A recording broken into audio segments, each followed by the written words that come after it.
Hello, happy Friday.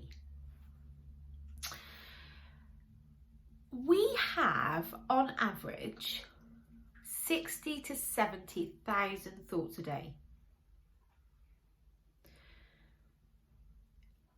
I heard another statistic a while ago that just blows my mind when I think about it, and that's that 80% of those thoughts will be negative and 98% of those thoughts you thought yesterday. 98% of what we think we thought yesterday. So the repetition of our thoughts is huge. I'm just going to repeat that again because to me that statistic blows my mind. So 60 to 70,000 thoughts a day. We're used to hearing that now. 80% of those will be negative, and 98% of our thoughts we thought yesterday. Which means we are just consistently repeating the same thoughts over and over again. So that's brilliant if you're repeating a positive thought. Like if you're repeating over and over again, I'm worthy, I'm good enough, I can control my sugar cravings, I can figure this out. Like if that's what you're repeating to yourself, brilliant. But I'm going to guess that you're probably not. I'm going to guess that those thoughts are something like, I don't have time, I can't afford it, life's always a rush, it's difficult, it's hard, whatever your it is. Like I'm not good enough, oh I can't do that, I've never done it before. Like those sorts of patterns of thinking. If we're consistently repeating those thoughts over and over and over again, is it any wonder we feel crap a lot of the time? Like, is it any wonder that we then look for sugar to make us feel better? That we then look for alcohol, or we try and exercise, or, you know, we go and clean, or we buy more things? You know, that's a huge one, isn't it? Oh, if I buy this dress, it'll make me happy. If I buy this set of trainers, then I'll be able to run better. If I just buy this, it'll improve everything. If I just go on this holiday. But if you've been following me for a while, you will know that it is your thoughts that create your feelings. Like happiness, contentment, security, that is an inside game. It is internal. And all of those feelings are created by thoughts that we have. Just the same as anger, frustration, annoyance. Inside game created by internal thinking. So there is nothing external that can make us feel better. The reason we feel better when we go on holiday is because we're thinking, oh, this will be nice. It's that thought that makes it nice. Now, I'm not saying for 1 minute we shouldn't go on holiday. I love traveling. I love going on holidays. And I like buying things, and I like eating sugar at times, and I don't drink, but you know, it's fine to do all of these things, but not because it makes us happy. Not because we're trying to seek an external thing to try and give us an internal emotion.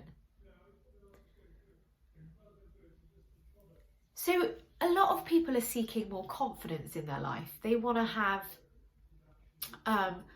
you know, the ability to try different things, or just to feel a little bit more, you know, secure and confident.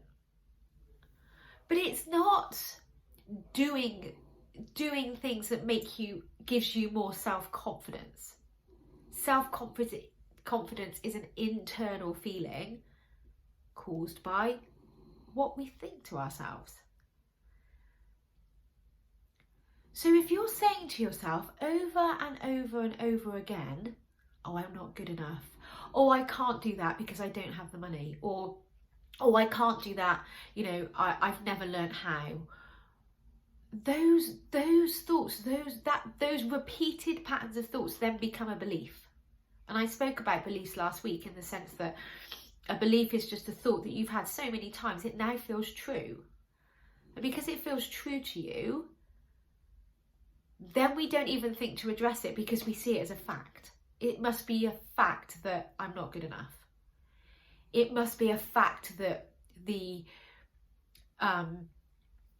dairy milk chocolate on a Friday night is going to make me feel better. You know, it's a treat to go and have a muffin at a cafe. But when we actually stop to consider that statement, is it really a treat to put sugar into your body?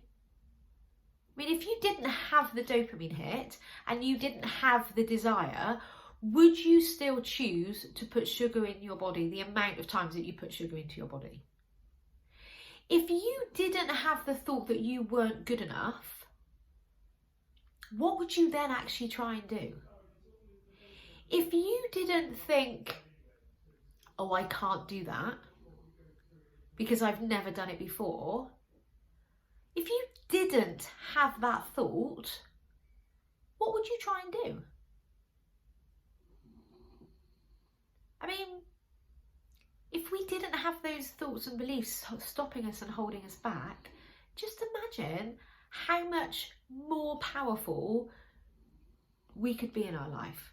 How much more control you could have over how you behave, over what you eat, over what you do, over what you achieve, over what you try, over what you learn. And if there was a thought that, oh, I can't afford it, what if that thought wasn't true? Like, would you invest in yourself a bit more? Would you maybe take that course that you've always wanted to take and learn something new? Like, so when you consider that your brain is a machine that's designed to process and think and churn, when you think that you have 60 to 70,000 thoughts a day, that 80% of those thoughts are negative, and 98% of those thoughts you thought yesterday, aren't you a little bit curious to understand, well, what are those thoughts and how are those thoughts affecting my life? Because those thoughts are optional. Those beliefs aren't necessarily true. If you're telling yourself you're not clever enough, that's not true. That's something that your brain has made up, which means you can make something else up. And that is kind of crazy. You get to decide. You get to make it up, because you're making it up anyway. So why not make something up that's actually going to fuel your life and change it and make a difference? So this is a lot of the work that I do with my clients, right? And if you're even the slightest bit curious, then get in touch. I offer a free session and we can really explore where you are in your life and the thoughts that are holding you back or causing you pain. So all you'd have to do to get that is click on the link below. Or if you just want to address your sugar cravings, watch my video.